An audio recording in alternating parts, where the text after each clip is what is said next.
मोहब्बत से खुदा तक का सफ़र। तहरीर महवी सिद्दीक। ज़रार इस वक्त पर्दे के पीछे रोशान की तरफ अपना रुख मोड़कर खड़ा था कि अचानक अपने साथ टकराते वजूद को देखकर एकदम पीछे को हुआ। हया के हाथ से केचप का बाउल छलका और फिर चंद ही सेकंड्स में ज़रार की बैग पर केचप के बड़े बड़े धब्बे नुमायां होने लगे। अब वो सख्त निगाहों से हया को घूर रहा था, जबकि हया इस वक्त खुद को बुरी तरह कोस रही थी। हर बार मैंने ही इसी से क्यों टकराना होता है, ये तो पहले ही इतने गुस्से में रहता है। I am sorry Zarar. वो मैं हया से डर के मारे बात मुकम्मल नहीं हो पा रही थी। इतने में मरियम भी इनके पास आ गई। क्या हुआ, आप लोग यहाँ क्यों खड़े हैं? मैं आप सबको उधर देख रही थी। मरियम ने इन सबको एक जगह पर खड़े देखा तो इन्हें सवालिया निगाहों से देखते हुए पूछने लगी, मगर फिर ज़रार की शर्ट और हया के हाथ में केचप का बाउल देखकर सारी सिचुएशन खुद ही समझ गई। ज़रार इसे अभी भी मुसलसल सख्त निगाहों से ही घूरे जा रहा था। हया, ये सब क्या है? मरियम ने सरगोशी नुमा आवाज़ निकालते हुए पूछा तो हया मुंह बसोड़ते ऊंची आवाज़ में बोलने लगी। मरियम ने फ़ौरन इसके मुंह पर अपना हाथ रख दिया। अब मामा से डांट पड़ेगी तुम्हें। ज़रार को वॉशरूम में लेके जाओ और उनकी शर्ट साफ़ करवाओ, मरियम ने आहिस्ता आवाज़ में कहा तो हया फिर बोलने लगी, मगर अब की इसकी आवाज़ थोड़ी धीमी थी। मैंने जानबूझकर थोड़ी किया, मुझे क्या पता था पर्दे के पीछे कोई खड़ा हुआ है। हया ने अपनी गलती मानने के बजाय पर्दे का बहाना कर दिया। इसके बहाने पर ज़रार मुँह ही मुँह में कुछ बड़बड़ाने लग गया। जो भी है, मैं और रोशान भाई जा रहे, तुम ज़रार की शर्ट साफ़ करवा कर इन्हें बाई लाओगी, समझी? मरियम ने अब की बार थोड़ा सख्ती से कहा तो हया पाँव पटकने के अंदाज में आगे आगे चलने लगी। आइए ज़रार साहब। हया ने अपने पीछे खड़े ज़रार को तंज़िया तर्ज़े तुख़ातब से पुकारा, जो बार बार पीछे से अपनी शर्ट पकड़ने की कोशिश कर रहा था। इसे खुद से अजीब उलझन हो रही थी। केचप अब शर्ट के नीचे तक जा रहा था। वो जितनी जल्दी यहाँ से जाना चाहता था उससे इतनी ही देर हो गई थी। अब इसे खुद पर गुस्सा आ रहा था कि इसे रोशान की बात माननी ही नहीं चाहिए थी। पता नहीं आपका बचपना कब जाएगा। ज़रार आगे बढ़ते तनक लहजे में गोया हुआ तो हया को फ़ौरन गुस्सा आ गया और फिर वो वहीं खड़ी होकर दू बदू जवाब देने लगी, सारी बुढ़ी रूह तो तुम में घुसी हुई है, बाकी सबका बचपना थोड़ा लेट ही जाएगा ना। हया के तनक लहजे पर ज़रार इसे फिर से घूरने लगा था। इस कमरे के वॉशरूम में फ़्रेश हो लें, मैं यहीं बाई खड़ी हूँ। हया ने ज़रार को कमरे का रास्ता दिखाया तो आगे चलकर कमरे में आ गया। कमरे की राइट साइड पर वॉशरूम था। वो वहाँ जाकर अपनी शर्ट धोने लगा। वो शर्ट धोने के बाद अपने वजूद को भी टिश्यू से साफ कर रहा था। सर्द निगाहों समेत गीली शर्ट को घूर रहा था। केचप के गीले होने की वजह से दाग तो चले गए, लेकिन इसकी शर्ट बैग से तकरीबन पूरी भीग चुकी थी। आपकी इस बेवकूफ़ी की वजह से मेरी सारी शर्ट भीग चुकी है। आया जो वॉशरूम का दरवाज़ा खुलने की आवाज़ पर कमरे में आई तो ज़रार गुस्सीली निगाहों समेत घूरते इसे अपनी शर्ट की बैग दिखाने लगा। इसे देखते हया अपनी पेशानी धीरे से मसलते हुए कुछ सोचने लगी। अभी ड्राई हो जाएगी, इतनी टेंशन क्यों ले रहे हो? हया ने जल्दी से हेयर ड्रायर निकालकर स्विच बोर्ड पर लगा दिया। अब इसे ऑन करके ज़रार को स्विच के पास आने का कहा। ज़रार अपने हाथ से शर्ट की बैग ड्राई करने की कोशिश कर रहा था, मगर वो किसी तरीके से ड्राई नहीं हो पा रही थी। रुको, मैं करती हूँ। हया ने ज़रार के हाथ से हेयर ड्राई ली और ख़ुद इसकी शर्ट की बैग खुश करने लगी। ज़रार ड्रेसिंग टेबल के सामने खड़ा आईने में नज़र आता हया का अक्स देख रहा था, जो इस टाइम काफ़ी उजलत में लग रही थी।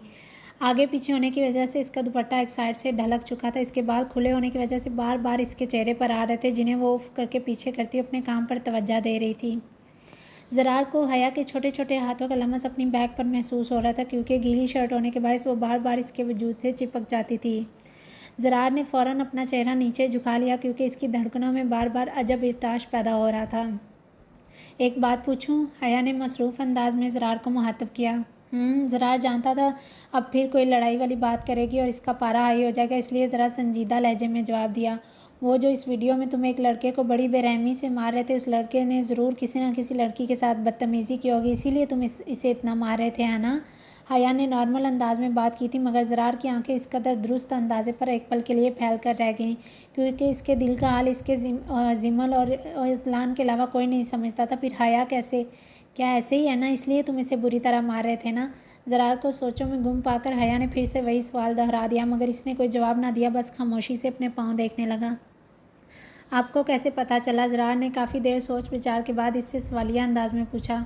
तुम्हारी इन आँखों के जुनून से, क्योंकि उस दिन बाइक वाले लड़कों को भी तुमने ऐसे ही साद निगाहों से देखा था। हया ने मसरूफ़ से अंदाज में वजाहत दी। वाह, इसका मतलब मैं बिल्कुल ठीक थी। तुम्हारी वीडियो देखकर मैंने मरियम से ये सब कहा तो वो मान ही नहीं रही थी, बार बार कह रही थी तुम्हें क्या पता क्या मामला हुआ हो। अगर ऐसी बात है तो बहुत अच्छा काम किया तुमने, वेल डन। हया ने कहते हुए इसकी कमर पर बाकायदा थपकी थी। जवाबन ज़रार इसे मसनूई गुस्से से घूरने लगा। हया ने जोश में आते हुए अपनी और मरियम की सारी गुफ्तगू बता डाली। ज़रार इस लड़की को आईने में देखने लगा जो सर झुकाए इसकी शर्ट ड्राई कर रही थी। पता नहीं कब वो लड़की इसके दिल की बात तक पहुंच गई थी।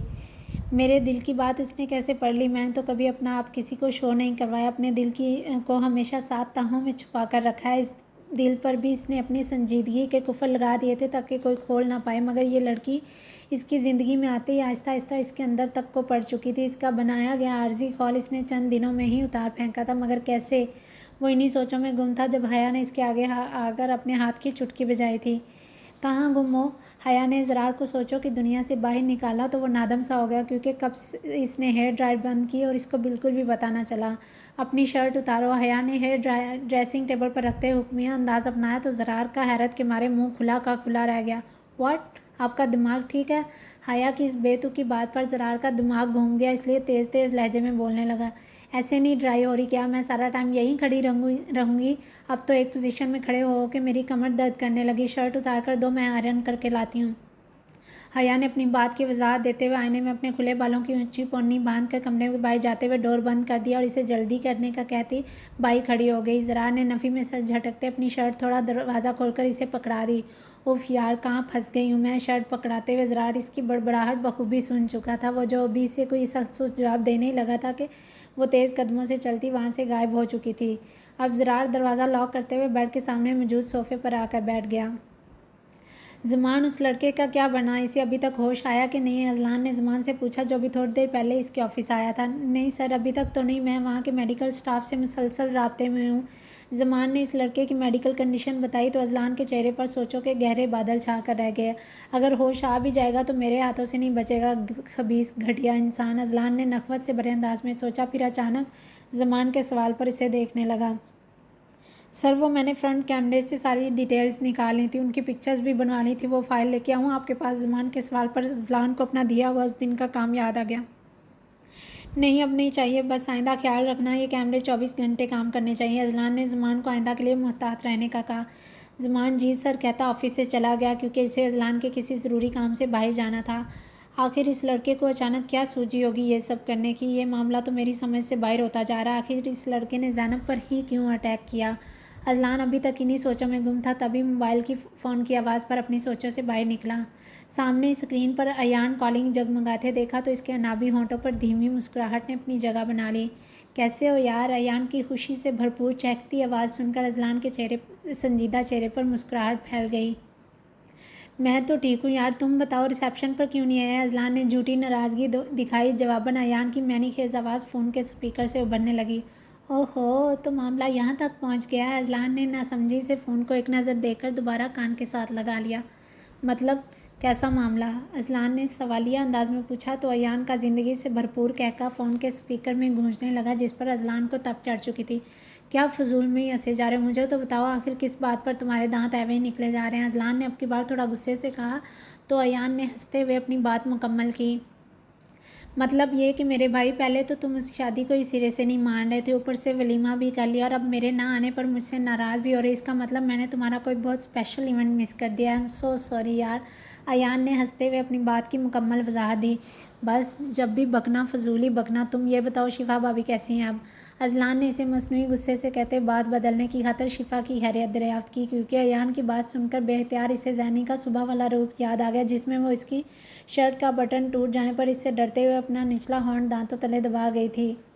यार अभी तक तो डिप्रेस ही है आंटी की डेथ को लेकर, इसीलिए तो तुम्हारा वलीमा भी अटेंड नहीं कर सका, वरना ज़रूर आता। उस दिन भी शिफा की तबीयत ठीक नहीं थी, इसलिए मैंने इसे अकेला छोड़ना मुनासिब नहीं समझा।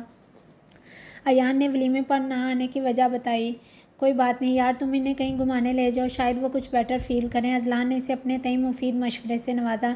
नहीं यार, उसको घूमने फिरने का इतना शौक़ नहीं है, वो अपने पेशेंट का इलाज करके खुश हो जाती, मगर आजकल एक पेशेंट की वजह से खुद भी अच्छा खासा परेशान होकर रह गई है।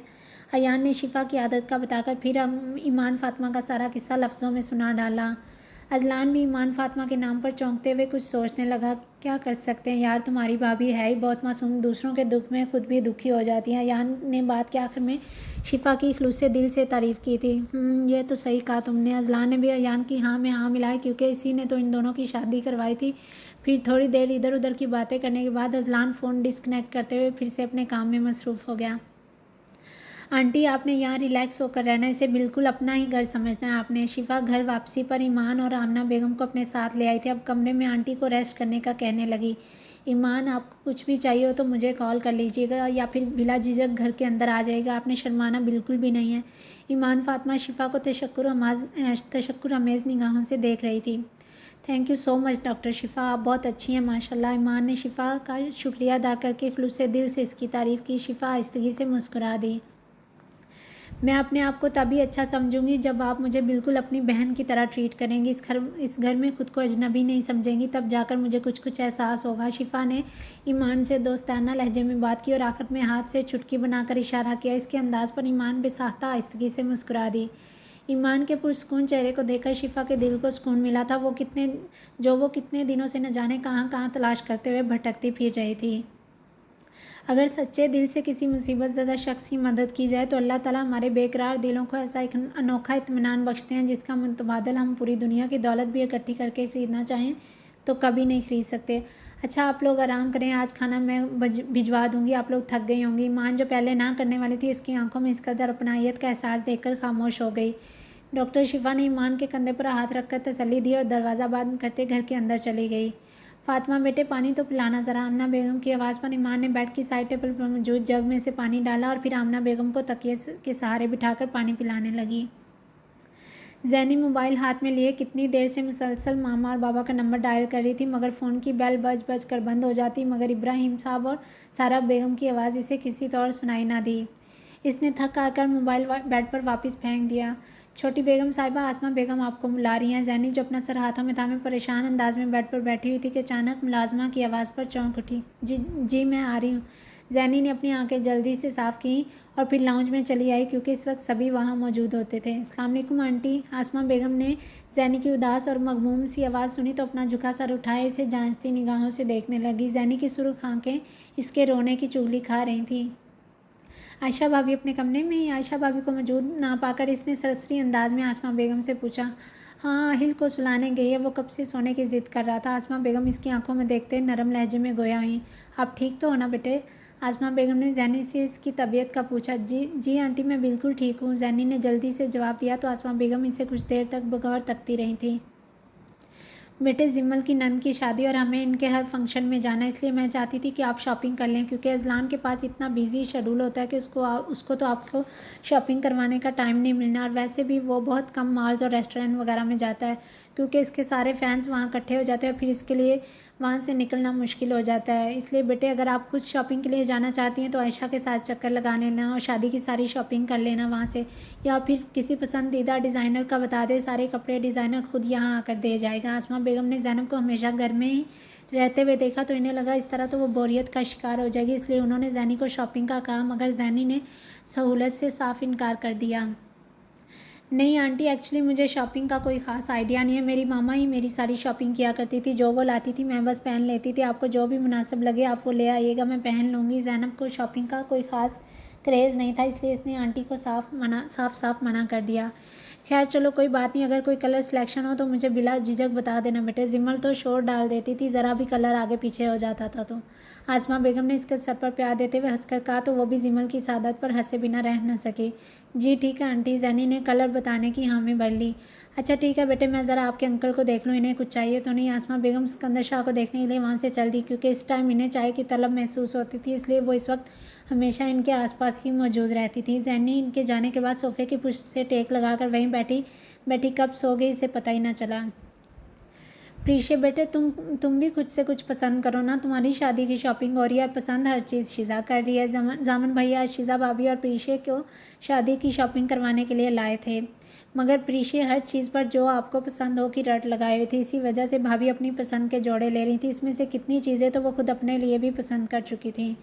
शॉपिंग करना इन्हें बेहद पसंद था, इसलिए आगे बढ़ चढ़ कर शॉपिंग कर रही थी। बिलाखिर तंग आकर जामन भाई ने प्रीशे की भी पसंद पूछी।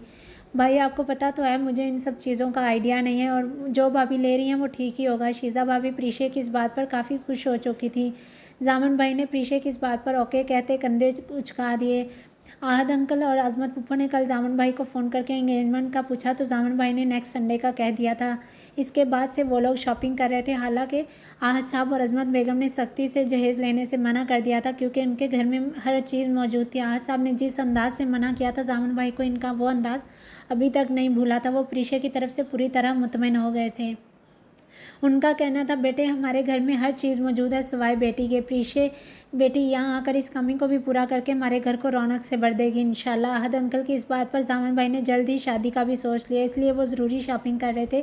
क्योंकि मंगनी का ड्रेस अजमत बेगम ने लाना था, इसलिए वो मंगनी की शॉपिंग की बजाय बाकी फंक्शंस और शादी ब्याह के बाद की ज़रूरी अशिया की शॉपिंग कर रहे थे। भाभी और कितनी देर लगेगी? जामन और प्रीशे थक चुके थे मगर शीज़ा भाभी अभी तक फ्रेश नज़र आ रही थी। तुम अभी से थक गई हो? अभी तो हमें लहंगा भी पसंद करना है। शीज़ा भाभी के कहने पर प्रीशे ने जामन भाई की तरफ देखा तो जामन भाई फ़ौरन समझ गए कि प्रीशे का बिल्कुल भी दिल नहीं चाह रहा मज़ीद शॉपिंग का, इसलिए उन्होंने शीज़ा भाभी को फ़ौरन रोक दिया। शीज़ा वो फिर किसी दिन आकर ले जाएंगे, अब तो मैं भी थक चुका हूँ, जामन भाई ने अपना नाम लेकर कहा क्योंकि अगर प्रीशे का कहते तो शीज़ा भाभी ने बिल्कुल नहीं मानना था। जामन आज खाना भाई ना खा ले, शॉपिंग कर कर के थक चुके हैं, अब घर जाकर खाना नहीं बनाया जाएगा। शीज़ा भाभी जो शॉपिंग करते वक्त बिल्कुल फ्रेश लग रही थी अब अचानक कार में आकर अपनी गर्दन दबाने लगी।